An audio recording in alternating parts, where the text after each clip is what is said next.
할렐루야. 오늘도 주님을 찬양합니다. 오늘도 수요 예배를 드릴 수 있도록 인도하신 하나님께 감사드리며 오늘 받을 은혜의 말씀은 마가복음입니다. 5장 25절에서 34절까지 말씀입니다.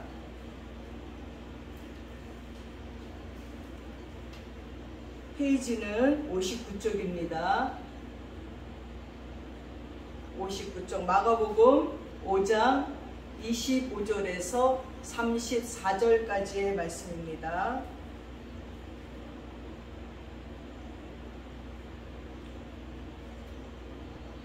찾으시는 줄 알고 제가 봉독해 올리겠습니다.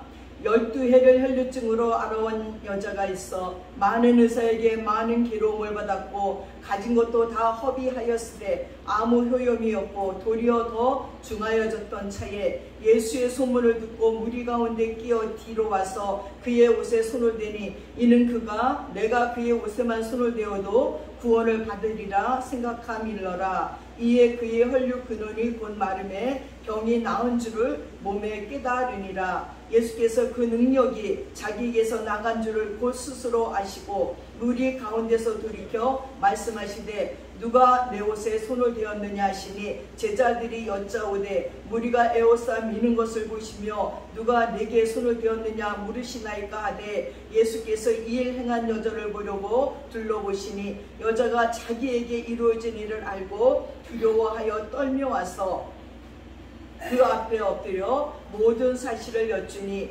예수께서 이르시되 딸아 내 믿음이 너를 구원하였으니 평안히 가라. 내 병에서 놓여 건강할지어다. 아멘. 오늘 말씀의 제목은 그의 옷가를 만져라입니다. 사랑하는 여러분, 우린 정말 행복하게 살고 싶습니다. 그러나 행복하게 살고 싶어도 마음뿐이지 실제로 행복은 잘 이루어지지가 않습니다. 그래서 인간에게 행복은 살 집입니다. 행복이 없으면 머물러 살 곳이 없는 방황하는 인생이에요. 마음 붙이고 살 데가 하나도 없는 거지요. 그런데 왜 행복은 이루어지지 않는 걸까요? 왜 살면서 마음 아픈 일은 이리도 많고 겨우 누리던 행복도 어느 날 갑자기 너무 쉽게 무너져 내리는 것을 우리는 경험합니다.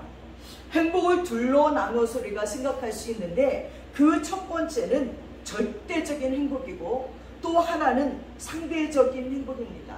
이 절대적인 행복이란 가정과 사회가 아무리 일그러졌어도 그 일그러짐에 아무런 영향도 받지 않는 나 혼자서 누릴 수 있는 행복입니다. 그래서 구종물 같은 연못 속에 피어있는 연꽃과 같은 사람이 누리는 그런 행복이 있다는 것입니다. 이런 행복을 누리는 사람은 흔치는 않지만 이 사회 어디에나 있습니다. 그리고 상대적인 행복은요, 나와 가정과 사회와 삼자 간의 관계 속에서 이루어지는 행복이에요. 가정의 가치관이 다르고 부모님으로부터 정신적으로 배울 것이 많고 사회가 바르고 그리고 나 자신이 바르면 누리게 되는 행복이지요. 그러나 내가 바르더라도 가정이나 이웃이나 사회가 바르지 않으면요, 나를 해쳐요. 그러면 행복은 다 부서져 버리고 맙니다. 반대로 내가 가정이나 사회에 해를 끼치지 않아도 된다는 것입니다. 또한 이웃과 가정과 사회로부터 내가 해침을 받지 않아야 우리가 행복하게 살 수 있어요. 요즘 묻지마 범죄도 많아서 아니 길을 가다가도 그냥 푹 찌르고 가고 쳐다만 봐도 찌르고 가고 납치해 가고 아니 도대체 안심하고 살 수 있는 길이 없습니다. 어제도 뉴스에 보니까 아니 전철을 탔는데 전철에 아무도 없는 거예요. 늦은 시간인지 여자 하나가 탔는데 남자가 타가지고는 칼을 가지고 협박하면서 성폭행을 했다는 뉴스가 계속 나오고 있습니다. 아니 나는 행복하고 싶은데 나는 아무 짓도 안 했는데 내가 해침을 그렇게 받게 된다는 거예요. 오늘 본문에 보면 절대로 행복할 수 없는 여인 12년을 혈류증을 앓는 한 여인이 나옵니다.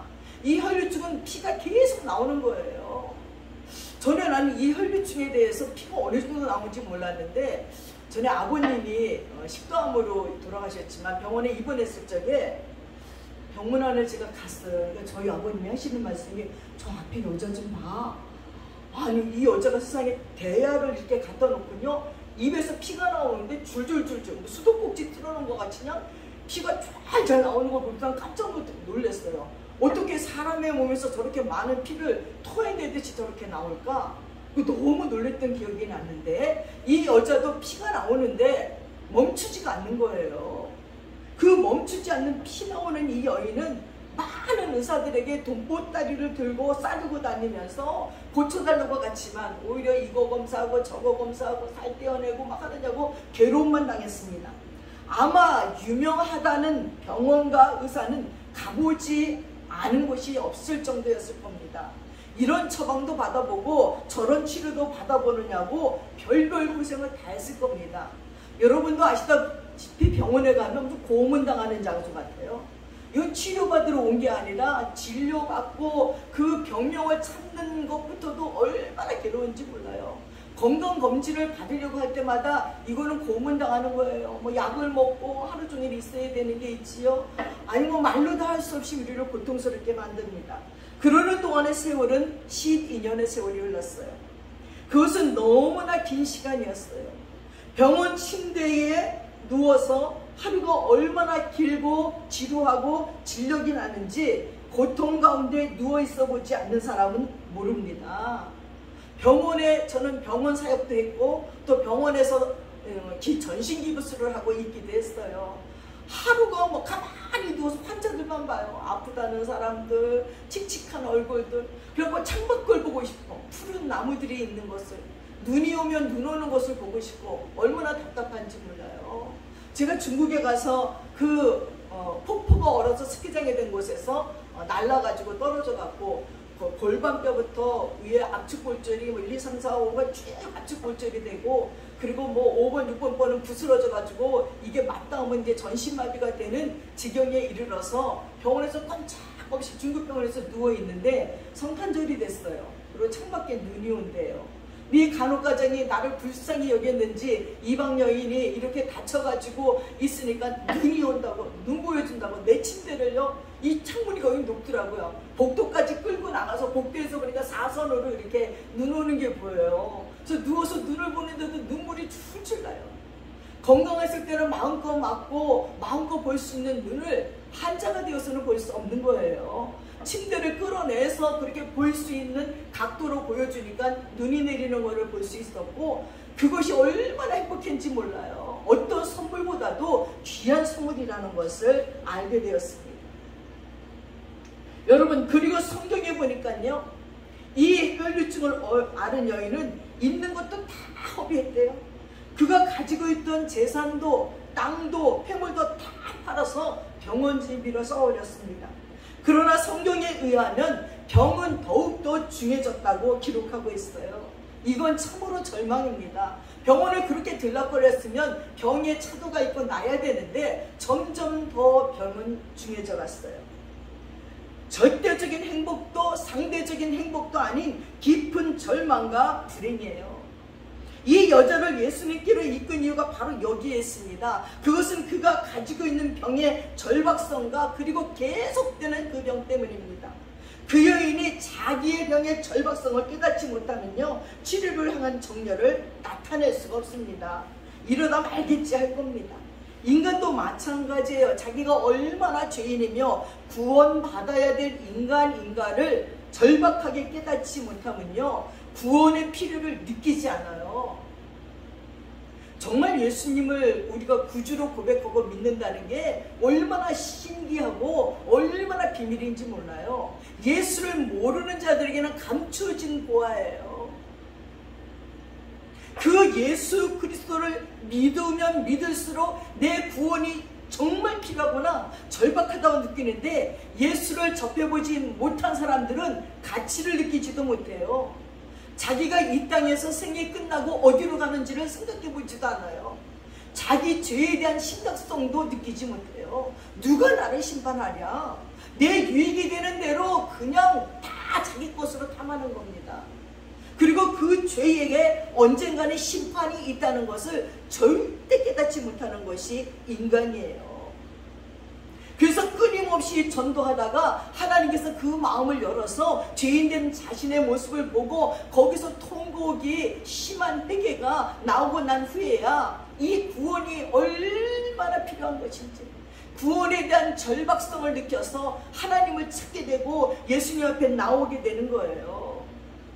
여러분, 그런 인간에게는 기껏해야 교회는 하나의 인격 수련장 이상의 것이 되지 못해요. 구원의 필요를 못 느끼는 사람들은 교회에 와봐야 그냥 들락날락 커다란 오락장같이 큰 교회, 잘 돼 있는 교회 가서 그냥 더불어 앉아서 군중 속에 앉아있다가 설교 말씀 중에 핸드폰 보고 별거 다 한 다음에 사람 구경 시큰하다가 뒤로는 목사님의 좋은 말씀은 좋다 듣다가 그러고 끝나버립니다.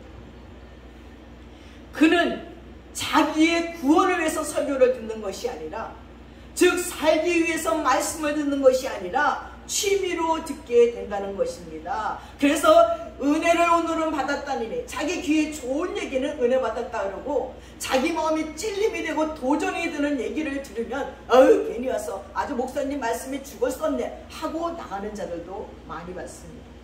우리는 약을 맛으로 먹을 수는 없습니다. 이것이 내 병든 몸을 치료할 수 있느냐 없느냐를 물어야지요. 우리는 말씀도 마찬가지예요. 살기 위해서 하나님의 말씀을 먹는 것이지 맛을 위해서 먹는 것이 아닙니다. 이 여자가 가진 병의 절박성은 그를 그리스도에게로 몰아붙였어요. 그분을 만나지 않으면 견딜 수 없어요. 혈류증을 12년 동안 앓으니요, 자기 방에서는 피비린내가 납니다. 부모님도 이제는 지쳐서 골방에 쳐놓고 내비뒀을 거예요. 친구들도 이제는 안 찾아와요. 그리고 돈도 없어요. 목욕을 해도 이 피냄새를 어찌할 수 없어서 아마 동네방네도 피냄새가 났을 거예요. 근데 어느 날 그 구세주 예수님이 그 동네에 지나간다는 거예요. 소문을 들었어요. 그 예수님은 온갖 갓색 병자들을 다 고쳐준다는 소문을 들었어요. 그의 가슴이 뜨거워졌고 만나봐야지. 이제 돈도 없고 갈 병원도 없고 날 고칠 의사도 없는데 예수님만이 나의 희망이야. 그리고 목욕을 하고 그 혈류증 걸린 몸을 가지고도 예수 앞에 뛰어 나갔을 것입니다. 많은 사람들이 절박한 상황에서 주님을 찾습니다. 그러나 그렇게 해서라도 주님을 만나게 되는 것이 얼마나 다행한 일인지 모릅니다. 절박해도 하나님을 찾지 않는 사람들이 얼마나 많은지 모릅니다. 끝까지 내 힘으로 내 능력으로 해보겠다고 하는 자들이 얼마나 많은지 몰라요. 또한 이 여인을 주님께로 이끈 이유는 인간의 도움이 헛되다는 것을 깨달았기 때문이에요. 많은 의사를 찾아가고 많은 치료를 받아봤지만 그런 것들이 아무 소용이 없었습니다. 한 인간의 구원에 대해서는 인간의 도움은 아무 소용이 없어요. 인간의 도움들은 우리 영혼을 더욱더 병을 중하게 만들 뿐이라는 것입니다. 여러분, 한 인간을 구원하는 것은 철학도 아니고 과학도 아니에요. 더욱이 종교도 아닙니다. 그것들은 인간을 더욱더 깊은 심연의 골짜기로 몰아넣는 것입니다. 더욱더 절망하게 할 뿐입니다. 예수 그리스도의 십자가의 보혈 위에는 영혼을 치료할 수 있는 능력을 가진 것은 아무것도 없습니다. 하나님의 외아들, 죄도 없고 흠도 없는 예수님이 우리들의 죄를 짊어지고 십자가에서 죽으심으로 그 흘리신 물과 피가 우리를 구원해내는 것이지요. 인간은 할 수 없어요. 참으로 인간의 도움이 얼마나 헛되다는 것을 깨닫기 전에는 하나님을 향하여 눈길을 돌릴 수가 없는 거예요. 내가 산을 향하여 눈을 들리라. 나의 도움이 어디서 올까? 나의 도움이 천지를 지으신 여호와에게서로다 라는 찬송도 있습니다. 그렇습니다. 천지를 지으신 여호와 하나님만이 우리의 도움이 될 수 있어요. 내 눈을 들어 두루 살피니 산악이라. 날 돕는 구원이 어디서 오나 그 어디서 하늘과 땅을 지은 하나님이 날 도와주심을 확신하라고 일찍이 시인이 노래했습니다. 또한 이 여인을 주님께로 이끈 것은 그가 가지고 있었던 모든 재산을 탕진했습니다. 그에게는 아직도 치료받을 수 있는 돈이 있었더라면 그는 여전히 유명한 병원과 그리고 의사를 찾아다녔을런지도 모릅니다. 그리고 인간적인 방법에 더 의지했을는지도 모릅니다. 그러나 그는 이제 더 이상 인간에게 치료받을 수 있는 돈이 없어요. 그 돈이 내 병을 고치고 행복한 삶을 줄 줄 알았지만 의지할 수 있는 삶의 수단이 없어져 버리고 만 것입니다. 실제로 많은 사람들이 재물이 있다는 것 때문에 주님께 전적으로 의지하기가 얼마나 어려운 것인가를 체험적으로 보여주고 있어요. 재물이 있을 때 허랑방탕하다가 다 놓치고 나서 빈 주먹으로 주님을 찾고 믿음을 가지게 될 때에 우린 이런 후회를 합니다. 나에게 돈이 있었을 때 그때 주님을 알았더라면 좀 더 아름답고 멋지게 봉사할 수 있었을 텐데 라고요. 실제로 성경에 보면 한 젊은이가 주님을 믿고 의지하고 따르기를 원했지만 너무 재물이 많아서 그 재물을 팔아 가난한 자들에게 나눠주고 너는 나를 따르라 하는 게 기절하는 거예요. 그 많은 재물을 어떻게 가난한 자들에게 다 나눠주고 예수를 따르겠습니까?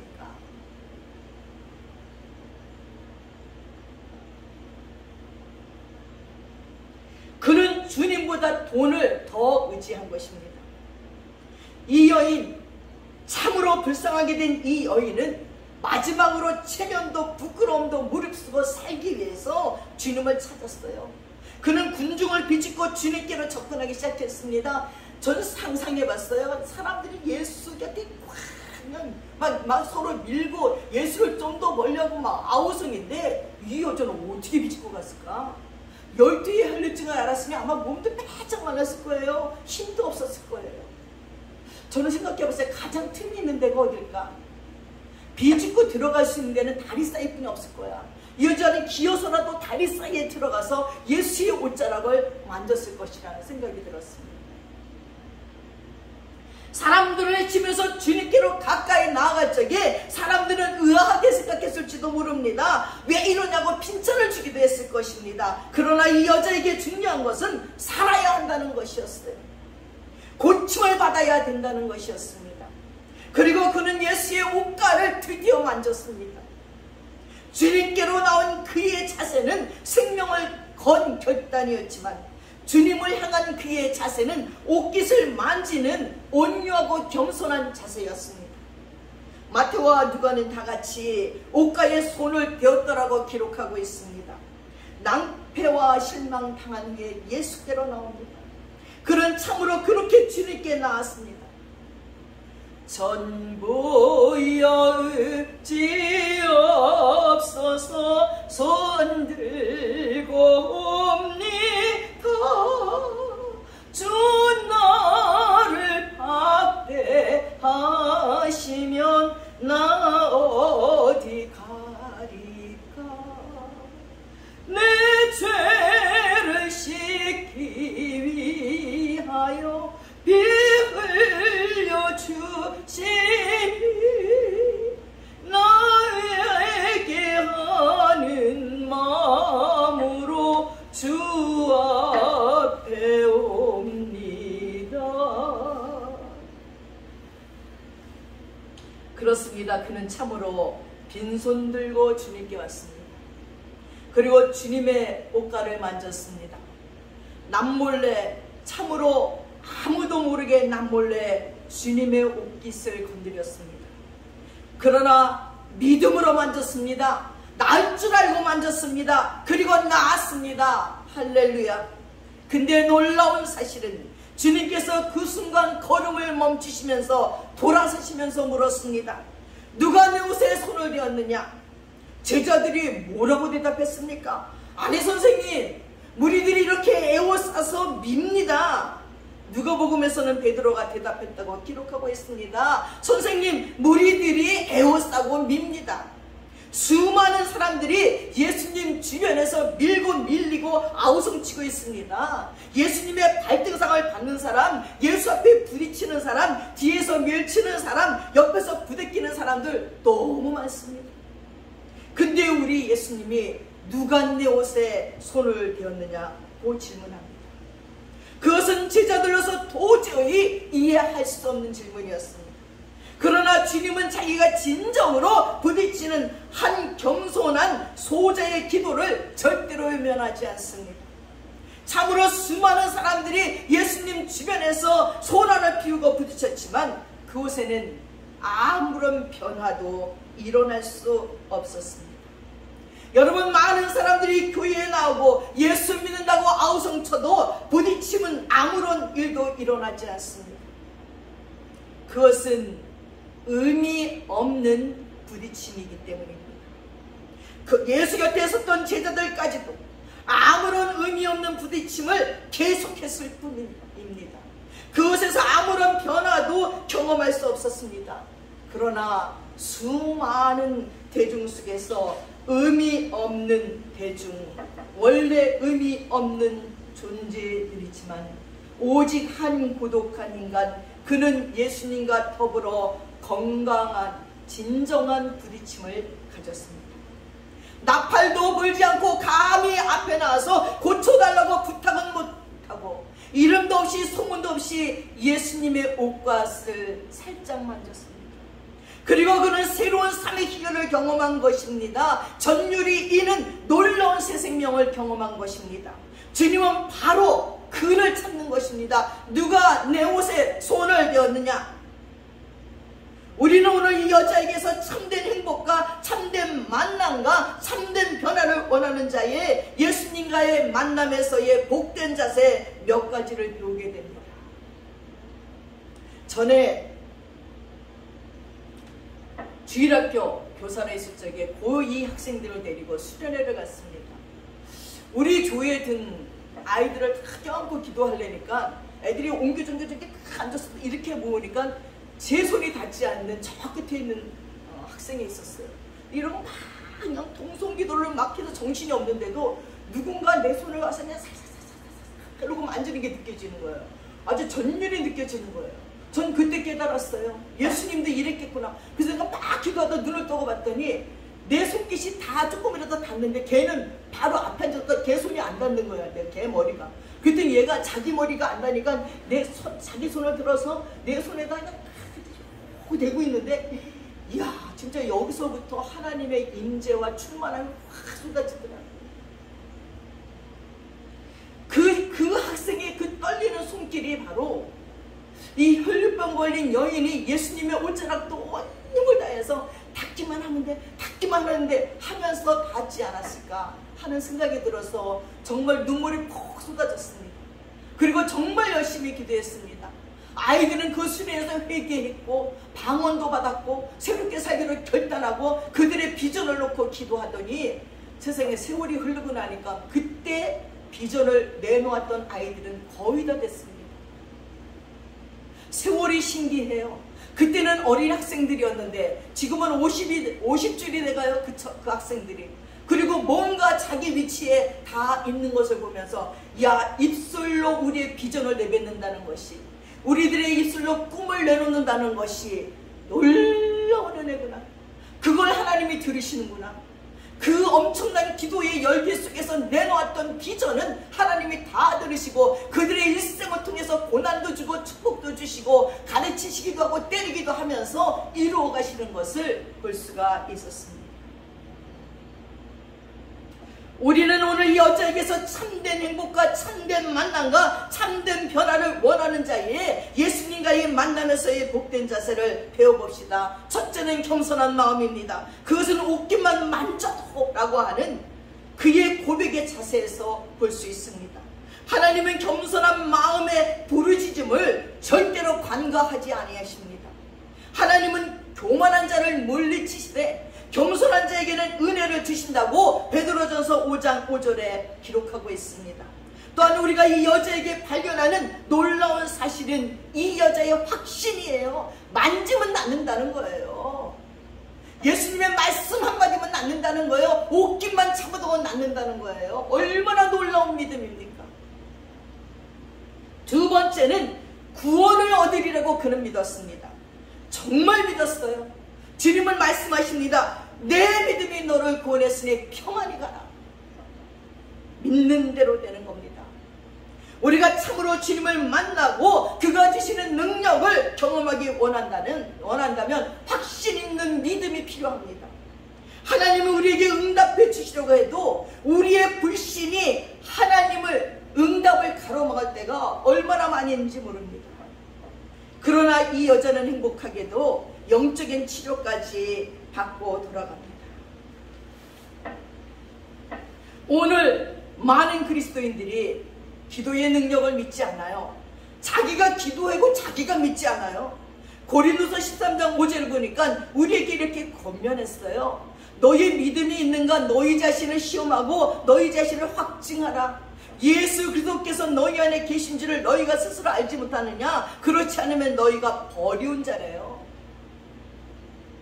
아니 기도 응답을 받는데 자기가 기도했는데 그 기도를 자기도 못 믿으면 하나님이 어떻게 움직입니까? 여러분이 기도 응답을 받았다고 확신할 수 있는 것은 그 기도가 믿어지는 거예요. 야 나라도 이 기도는 들어주겠다 할 때 하나님도 들으셔요. 근데 기도하면서 중언부언하다가 아유 뭐 내가 뭘 기도했는지도 몰라 일어나면 내가 오늘 하나님께 드린 기도의 제목이 뭐지? 내가 뭘 원했지? 하나님께 뭘 간구했지? 뭐를 깨달았지? 내 마음을 하나님께 올려드리면서 하나님의 마음을 내가 알았는가? 나도 감동받지 못하는 기도를 하나님이 왜 감동해서 들어주겠습니까? 기도 응답이 되었다는 확신은 내가 내 기도에 감동받았을 때 하나님이 감동받으시고 그 기도를 다 이루어주셨습니다. 놀라운 응답이 왔습니다. 여러분도 여러분의 기도에 감동을 먼저 받으세요. 그래야 하나님이 감동하는 거지요. 나도 감동시키지 못하는 기도를 하나님이 왜 들어주셔야 됩니까?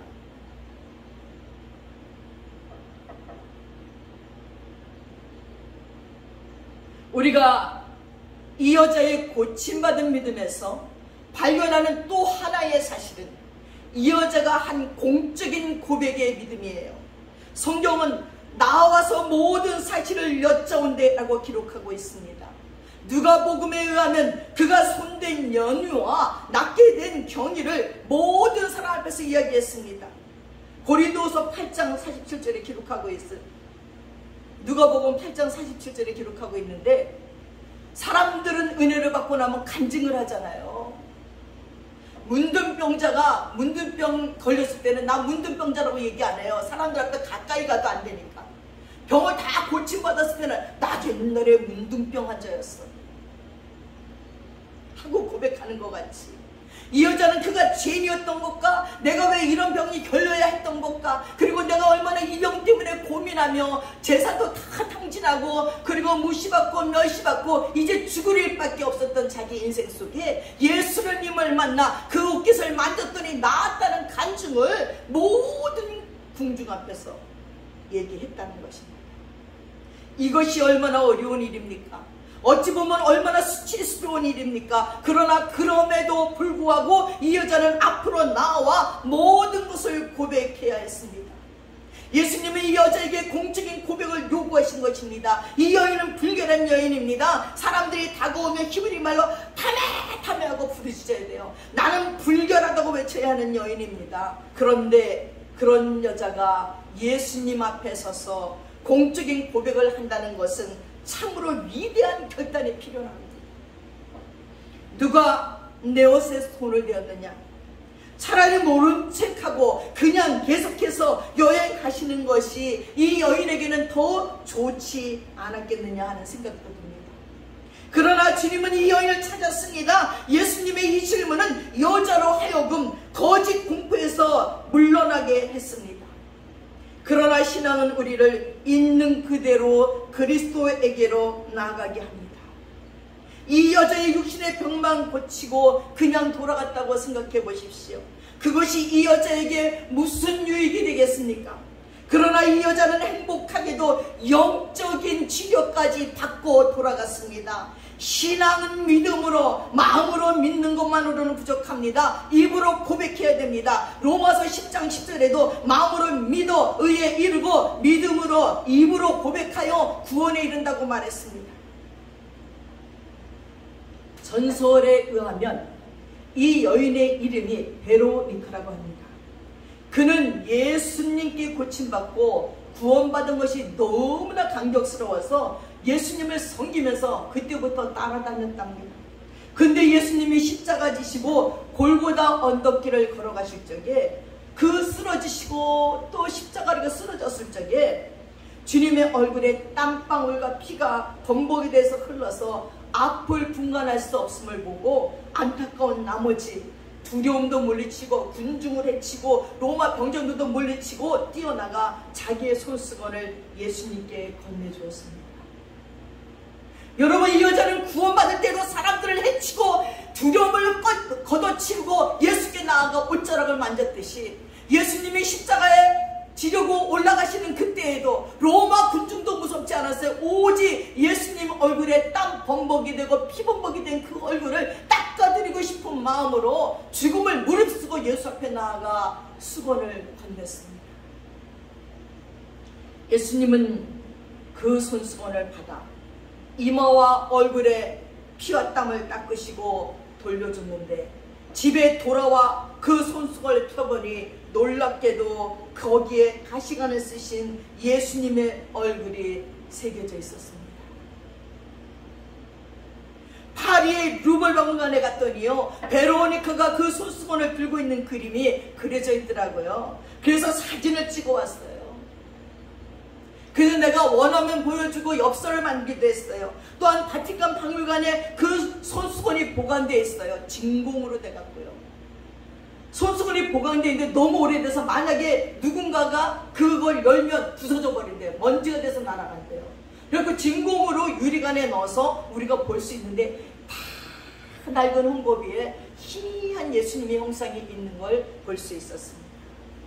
그는 참으로 주님의 고난에 동참하는 감격과 기쁨을 누릴 수 있었습니다.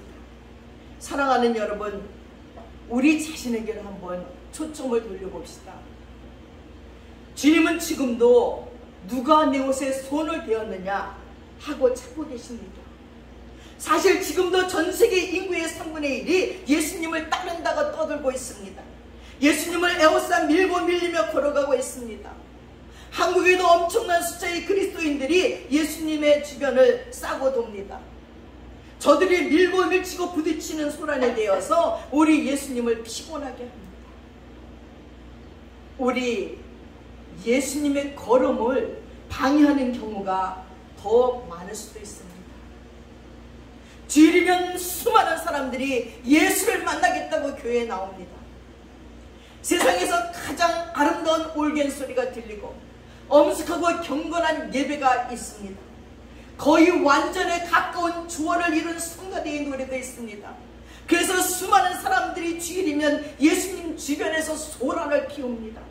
그러나 과연 고요히 주님의 옷깃을 만지며 그가 주시는 변화와 참 생명의 기쁨을 발견하는 자는 몇 명이나 있을까요?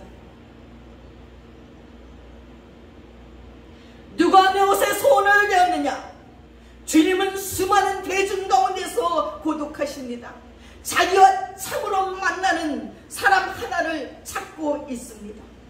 그것이 주님께는 귀한 것입니다. 누가 내 옷에 손을 대었느냐는 질문, 주님의 질문에 우리도 제자들처럼 엉뚱한 소리만 하고 있지는 않는지요. 주님, 무리들이 에워쌌어요. 이렇게 많은 그리스도인들이 있는데, 이렇게 많은 교회가 있는데, 이렇게 밀고 밀리고 몸으로 부딪히며 걸어가는데, 옷가에 부딪히는데 뭐 옷깃 한번 붙이셨는데 그게 뭐 중요합니까?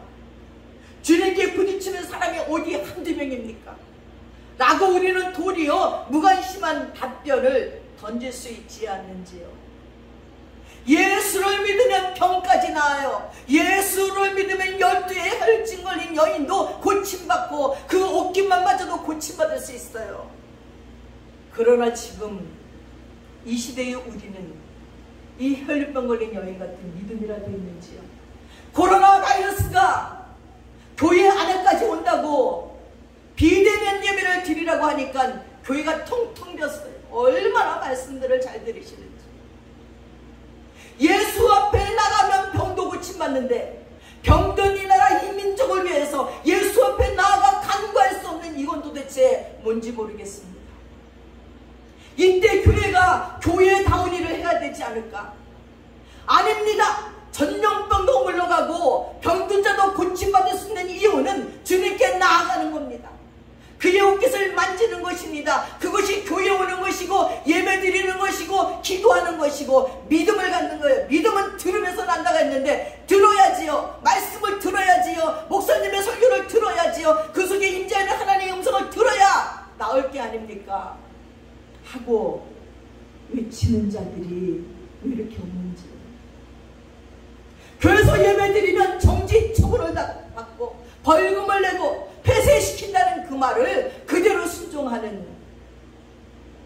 이 나라의 성도님들은 다들 어떤 믿음을 갖고 있는지. 어이없는 주님께서는 내가 전염병을 손에 붙잡고 있는데 내가 고치게 할 수도 있고 살릴 수도 있고 다 할 수 있는데 오히려 그 하나님께 못 가도록 다 망을 쳐버렸어요. 전염병이 못 들어오게 성령으로 방어막하는 것이 아니라 주님께 못 가도록 다 방어복이 펴놓은 것 같은 기분이에요. 입을 닫아버리고 사람과의 관계를 끊어버리고 저녁 되면 두 사람만 식당에 갈 수 있고 두 사람 이상 모이면 안 되고 전염병 고쳐야지요. 옮지 말아야 되지요. 중요합니다. 그러나 이 환난의 때에 우리는 무엇을 해야 될까요? 혈병 걸린 여인처럼 만사 지키고 주님 앞에 나아가 주님 만나야지요. 주님 옷깃을 만져야지요. 그래야 능력이 나오지요. 어떻게 만집니까? 만질 길이 없네요. 교회도 갈 수 없고 믿는 자들끼리 말도 할 수 없고 긴 침묵이 우리에게 흐르고 있습니다. 일찍이 실존주의 철학자였던 키엘케고르는 그의 기독교 국가에 대한 공격이라는 책에서 종교나 현상적인 차원에서 본다면 이미 기독교는 좁은 길이 아니랍니다. 그것은 넓은 길이라고 공격했습니다. 그렇다면 그리스도의 말씀이 틀렸던가 아니면 오늘 기독교가 잘못되었던가 둘 중에 하나입니다. 사랑하는 여러분, 우리는 어떤 기독교이고 어떤 믿음으로 삽니까? 우리는 무엇을 믿습니까? 예수 그리스도가 나를 위해서 십자가에 죽어주시고 영생의 길, 구원의 길을 마련해 놓았다는 것보다는 이 땅에서 잘 먹고 잘 살고 건강하고 우쭐대며 살기를 원하고 있는지요? 아직도 이 땅에 미련이 많고 이 땅에 가질 것이 많아서 예수님의 옷깃을 만지러 가지 못하고 있는 건가요? 그럼 혈병 여인처럼 12해를 알아보세요. 의사들에게 괴롭힘을 당하고 있는 데선 없는 데선 다 탕진해보고 사랑했던 자들이 다 떠나가고 가장 고독한 인간으로 예수 외에는 살 길이 없을 때 예수께 나오실 건지, 그러기 전에 뭔가 지금 가진 게 있을 적에 건강이라도 할 적에 주님께 나와 그 옷깃을 만지십시오. 작고 큰 여러분의 모든 문제가 해결받을 수 있고 정말 행복한 자가 되기 위해서는 예수 앞에 나오는 길뿐이 없고 예수 십자가의 보혈을 의지하는 것뿐이 없습니다. 병을 고침받고 새로운 인생을 살고 영생을 얻는 길은 주님께 나오는 길뿐이 없습니다. 사랑하는 여러분, 세상 거 이제 그냥 두시고 예수 앞에 나와 아주 갈급한 심정으로 예수님의 옷깃을 만지셔서 여러분의 모든 기도가 응답받고 모든 병이 치유받는 놀라운 기적의 역사가 여러분 모두에게 있으시기를 축원합니다. 기도하겠습니다. 사랑하는 아버지 하나님, 참 고맙고 감사합니다. 우리가 얼마나 미련하고 어리석어서 하나님을 알지 못하면 오늘 12의 혈증 걸린 여인을 아버지 하나님 우리에게 들려주시면서 이 여인의 믿음을 우리에게 교훈해주고 있습니다. 하나님, 병이 들어 12해 동안 피를 쏟아내면서 있는 돈 없는 돈 다 긁어서 병원과 의사들을 쫓아다녔지만 괴롭힘만 당했고 이제 의지할 곳이 없을 때에 예수 그리스도 앞에 나아가 그 군중 속에서 예수님의 옷깃을 잡았더니 믿음으로 잡았더니 간절함으로 잡았더니 그 몸에서 혈류 근원이 끊어지는 것을 느꼈습니다. 그때 예수님이 뒤돌아보며 누가 내 옷에 손을 대었느냐 하고 물으셨습니다. 사랑하는 우리 예수님도 그 많은 군중들이 부딪히고 제자들이 부딪혀도 그들은 아무런 감동 없이 예수께 부딪혀서 아무 능력도 나가는 걸 느낄 수 없었지만 어떤 여인이 잡은 그 옷깃으로 자신에게서 능력이 나감을 느끼셨고 뒤돌아보시며 물으셨습니다.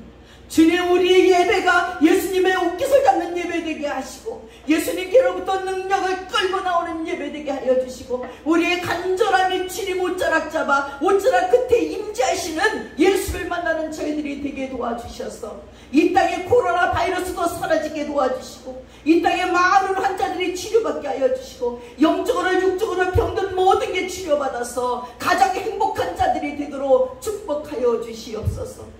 아버지, 여름날이 얼마나 폭염인지요. 아버지, 창밖으로 나가기만 해도 푹푹 찌는 것 같은 이 더위 속에 아무것도 할 수 없는 지경에 이르렀습니다. 에어컨이 있는 사람들은 에어컨이라도 빵빵 틀면 잠시 견딜 수 있지만 그것조차 할 수 없는 자들은 푹푹 찌는 이 더위 속에 일해야 되는 자들, 일용 노동자들이 얼마나 많은지 모릅니다. 하나님, 더위에 까무러칠까봐 염려됩니다. 하나님, 도와주세요. 그들이 가는 곳곳마다 이스라엘 백성들을 광야에서 그들을 떠나게 할 적에 구름으로 덮으셔서 구름으로 서늘하게 하시며 옮기셨던 것 같이 아버지, 일용 노동자들에게 영적인 아버지 구름을 주시옵소서. 피곤치 않고 고단치 않고 이 더위에 쓰러지지 않도록 하나님 붙잡아 주시옵소서. 아버지 하나님, 용서해 주시옵소서. 이대로 코로나 바이러스가 더 진행되면 아버지, 경제적인 위기가 올까드렸습니다. 아버지, 그 어느 곳 하나 멀쩡한 데가 없습니다.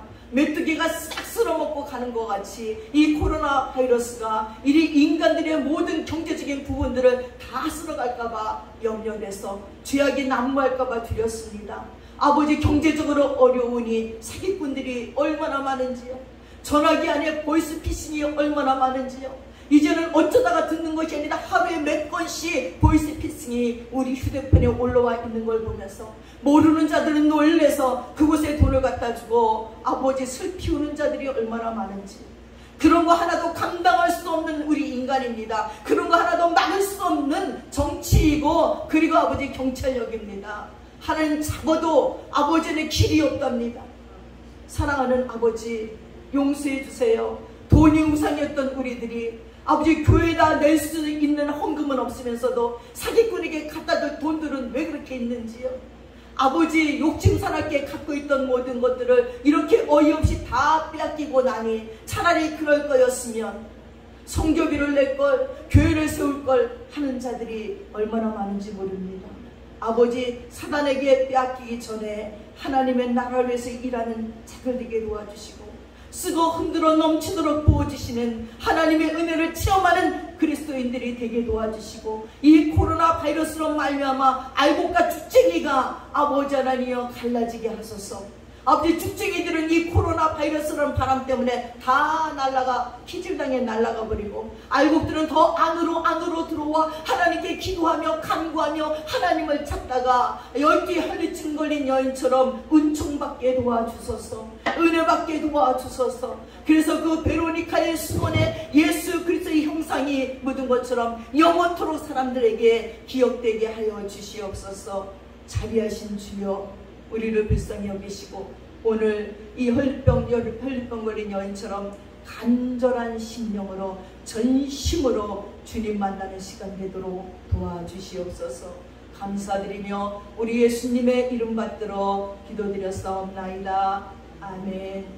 주기도문 드리겠습니다. 하늘에 계신 우리 아버지여, 이름이 거룩히 여김을 받으시오며 나라의 임하오시며 뜻이 하늘에서 이루어진 것 같이 땅에서도 이루어지리이다. 오늘날 우리에게 일용할 양식을 주옵시고 우리가 우리에게 죄 지은 자를 사하여 준 것 같이 우리 죄를 사하여 주옵시고 우리를 시험에 들게 하지 마옵시며 다만 하게서 구하옵소서. 대개 나라와 권세와 영광이 아버지께 영원히 있사옵나이다. 아멘.